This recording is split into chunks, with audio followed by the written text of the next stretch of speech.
এই ভাষার জন্য জীবন দিল মনে করেন, তো আপনি কি করবেন? ওই যে বিভিন্ন মাঠে বিভিন্ন জায়গায় ওই ঢাক ঢোল তবলা নিয়ে গান বাজে তাদের আপনি ওই সেই আপনি তাদের উপকার করতেছেন নাকি? কি মনে হয়? ওই যে আপনার একটা মাইক লাগালে লাগে গান শুনেছে, কি গান করে গান, যাই হোক তোমার খুববা বললো আলোচনার মহাবিদ্যালয় বললাম, তো আপনি গান বাজে আমার ভাইয়ের রক্ত লাগান 21 আমি কি বলতে পারি না, অনেক গান বাজিয়ে তাদের আপনি কি শুভেচ্ছা জানাচ্ছেন। একজন ব্যক্তি যদি আপনার উপকার করে, বুঝেন তারা উপকার কি করছে?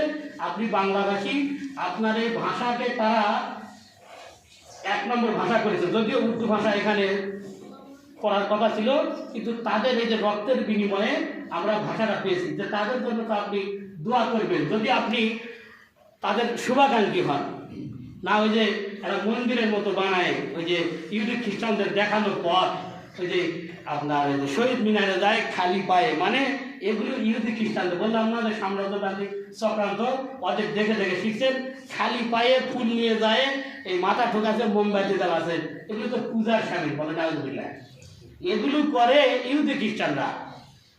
ওই ঢং না করে যদি আপনি এই দিনে প্রত্যেকটা মসজিদে বিভিন্ন জায়গাতে বিভিন্ন এলাকাতে তাদের জন্য আপনি প্রাণ খুলে যদি দোয়া করতেন, তাও আলহামদুলিল্লাহ কিছু পাইতো।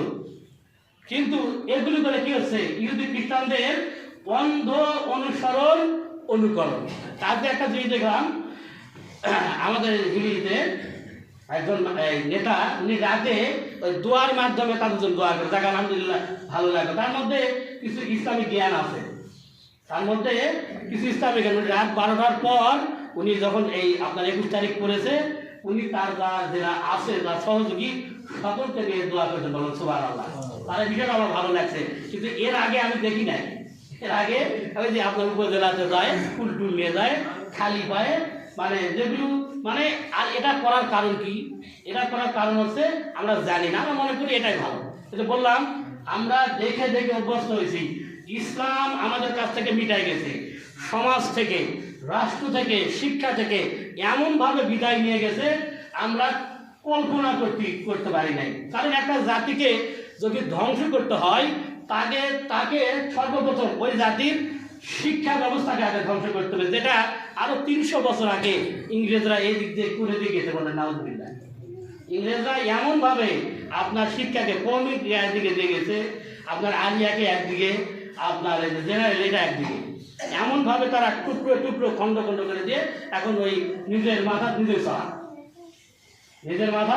নিজেই চড়া তারা তাদের স্বার্থ হাসিলের জন্য এখনো গোটা বিশ্বে তারা লেগে আছে। কারণ একবার যদি মুসলিমরা রাস্তা পেয়ে যায়, তাদের পালানোর জায়গা খুঁজে পাবে না, তারা পালানোর জায়গা খুঁজে পাবে না। এই জন্য তারা মুসলিমদেরকে মগজ ধলাই করে করে মুসলিমদেরকে এমনভাবে তাদেরকে, আজ একজন মুসলিম বিশাল শিক্ষাবিদ বা শিক্ষা গ্রহণ করে আসে, এই ব্যক্তি কোরআন এবং আল্লাহ রাসূলের সুন্নাহ হাদিসের আইনের বিরোধিতা করে। কেন করে?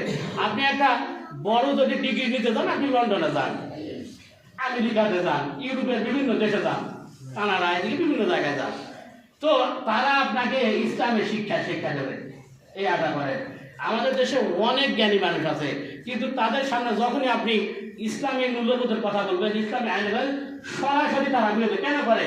কারণ আপনি ওই যে শিয়ালক বকরিয়ানি দেওয়ার মতো তারা যে শিক্ষাটা শিখে আসছে, যে হুজুর মানে হচ্ছে ফতোয়াবাজ, মৌলবাদী, জঙ্গি, মানে এই শিক্ষা গ্রহণ করে এসে তারা তো আপনার সহযোগিতা, কারণ তাদের এই যে কলমটা আছে, এই মেমোরিটা তাদের কাছে বিক্রি হয়ে গেল, বলে নাউজুবিল্লাহ।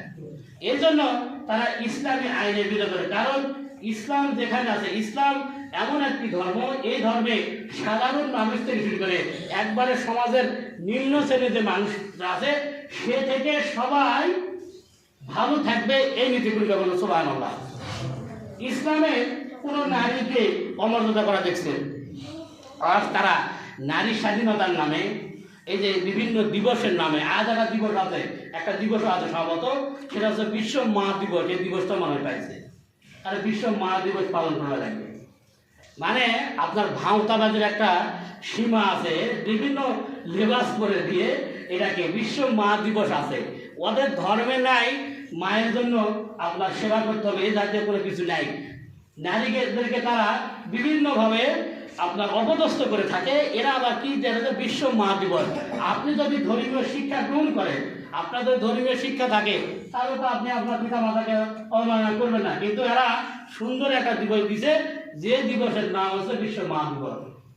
কি করে এরা যখন আপনার এই জন্ম নেওয়ার পর অনেক সন্তান, অনেকের মায়ের পরিচয় বড় হয়, অনেকেই তাদের যে শিক্ষার জায়গাগুলো আছে, সরকারি যে জায়গাগুলো আছে, সেখানে বাচ্চাকে দিয়ে দেয়, সেখানে লালন পালন করে। আমাদের সেরকম আছে নাকি? আমাদের নাই। এরা মানুষকে, ইহুদি খ্রিস্টান পৃথিবীতে বিভিন্ন জাতিকে এমনভাবে মগজ ধলাই করে তারা তাদের ব্যবসাগুলো, তারা তাদের শাসন ক্ষমতাগুলো এমনভাবে টিকিয়ে রাখছে বা রাখতেছে, যাতে করে কোনো জাতি তাদের উপরে না যাইতে পারে। আর যে জাতি যখন একবার শিক্ষা থেকে পিছিয়ে যাবে, এ জাতি সব জায়গা থেকে পিছিয়ে যাবে। যে জাতি একবার তার শিক্ষা থেকে পিছিয়ে যাবে, এই জাতি একেবারে পিছনে চলে যাবে। যেই কাজটা হয়েছে আমাদের বেলায়, আমরা যখন আমাদের সঠিক শিক্ষা ভুলে গেছি, আমরা যখন আমাদের নবীর আদর্শ ভুলে গেছি, কোরআনকে ভুলে গেছি। কোরআন মাজিদের উপর কোনো কিতাব নাই পৃথিবীর উপর, আসমানের উপরে এবং জমিনের উপরে কোরআন মাজিদের কোনো কিতাব নাই। তো এই কিতাবওয়ালা আমরা পৃথিবীতে এখন দীক্ষিত অপমানিত। কারণ কি?